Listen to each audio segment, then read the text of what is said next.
Good afternoon, Grand Rapids. Mayor Rosalind Bliss here with our city manager, Mr. Mark Washington.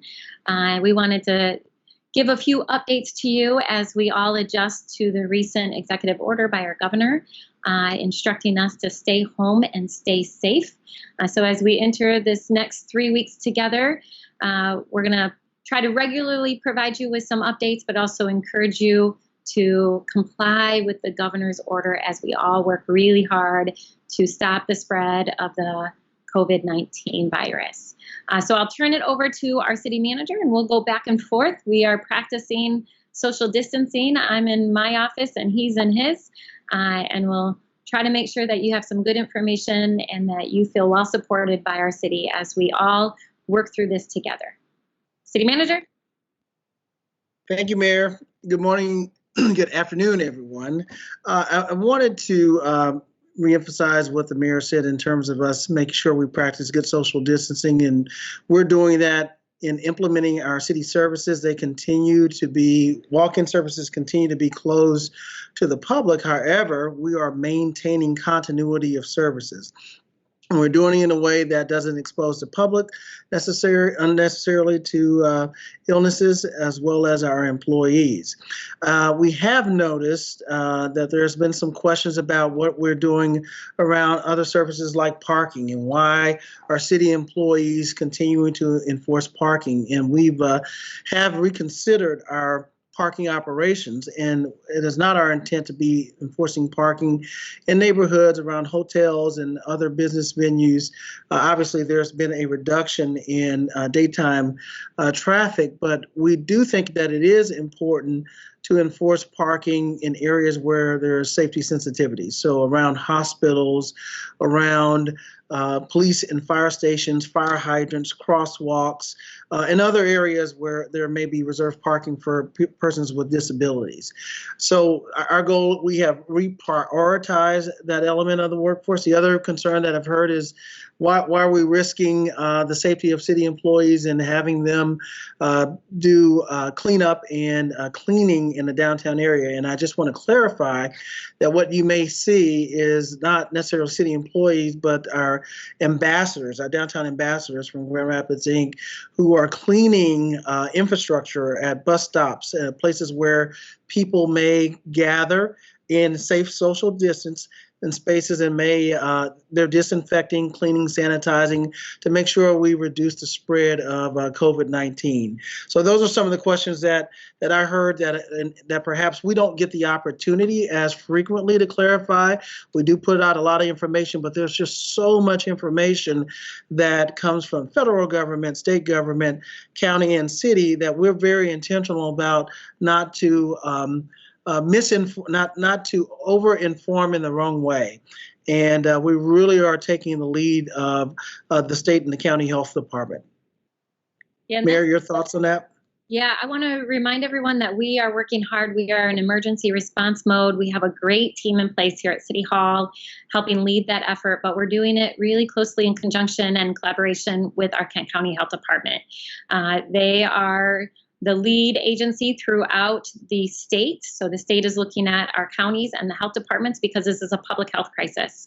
So we are actively doing that. We're also working in partnership with the cities surrounding us. But this is a collaborative effort, and it's going to take all of us not just to respond to the crisis over the next several weeks, but also to come together once we get through this to make sure that we are focused on recovery efforts. Couple things I want to share with you. Not only are we actively working with and collaborating with other units of government, but we're also collaborating with other community organizations right now. So if you are struggling to meet essential needs, if you need support with food or with shelter or other emergency needs, please reach out to our West Michigan United Way. So our United Way, they have set up a coronavirus response fund, kind of mouthful there. If you are able to contribute, please do that. If you need support, please reach out to them. They are taking the lead on helping people meet their essential needs through this time. You can call 211 or you can go to their website. I've also heard from folks who are struggling emotionally. We know that a lot of people struggle with anxiety already, but this is causing increased anxiety and fear in a lot of people in our community. I want to let you know that we have nonprofits who have not stopped working. They are there to support you virtually. If you are struggling with anxiety or depression or any other emotional challenge right now, please reach out for help. We know that staying home, especially if you live alone, can be isolating. So please reach out for help and know that there are people there to support you. Another group that we've been working with and supporting through our economic development department is our business community. So if you are a business owner and you have had to shut down because of the executive orders, we have a Chamber of Commerce who's working closely with a lot of partners to provide information, webinars, resources to help you get through this time. So please reach out to them and seek support. City Manager, you want to add any other resources that we have available and encourage you to utilize? Sure, and we also are working very closely with our partners at the Right Place, who are looking at ways into which we can continue to stimulate the economy, those large and mid-sized manufacturers and employers. And we appreciate our corporate partners setting the example. I know that you, like us, have to maintain essential operations, and you're being as flexible as you can, encouraging your employees to telework, telecommute, or have alternative work schedules. And so we appreciate your support as well. I do want to highlight a recent announcement that came around enforcement of the stay home, stay safe order. And when initially it was announced, I think a lot of people were asking, well, if we see something wrong, what should we do? If we see a business that should be closed, that's opening, or people congregating or gathering in an unsafe manner, who do we call? And certainly we want to know about that, and we want to educate and warn people of that, but we don't want to overload our emergency response system and have people call 911. So 911, unless there is an active crime in progress, we don't want to use that measure of response.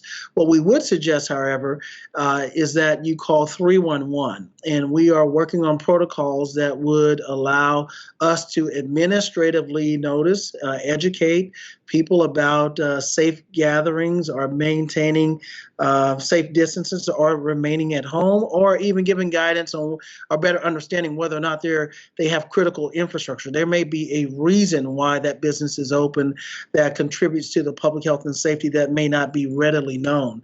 And so we want to administratively look into that. We'll seek compliance, and we're working on using our 311 operators, code compliance officers, and police officers as last resort if there's not compliance. And so we're hoping the community really seeks compliance and police themselves. We don't want to, that is not the best use of our officers' time going around enforcing or inspecting reports of people not maintaining social distance. Another way to support our businesses is that a lot of our small businesses have stayed open during this time at a limited capacity. So a lot of restaurants obviously are closed for sit down, but many of them are trying to get through this difficult time by providing takeout. So that's one way that we can support our businesses. The last thing we want to see are our locally owned businesses go out of business because of this. So if you are able, take some time to look at your local businesses around you that are still trying to operate and provide takeout, and order some takeout. It might give you a little break from the soups. I know I've been making lots of soups at home, but sometimes it's nice to have a pizza or some wings from one of our local restaurants as well. So that's one way that we can support our local businesses. They need us right now to get through this time, and we all need each other right now. And so I encourage you to think about ways, even while we're isolating ourselves and staying inside, how can we support each other? How can we stay as optimistic as possible through this crisis? And how do we all step up to that challenge?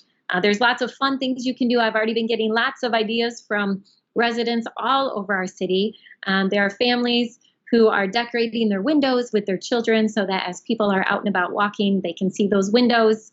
I think we should do a Grand Rapids wave. So let's all get out on our porches or take a walk at 7:30 and wave to our neighbors and remind folks that we are not alone, even though we may be indoors. Last Saturday, I started a Saturday story time online in honor of March as Reading Awareness Month. I'll be doing that again this Saturday at 2:30 from the comfort of my home.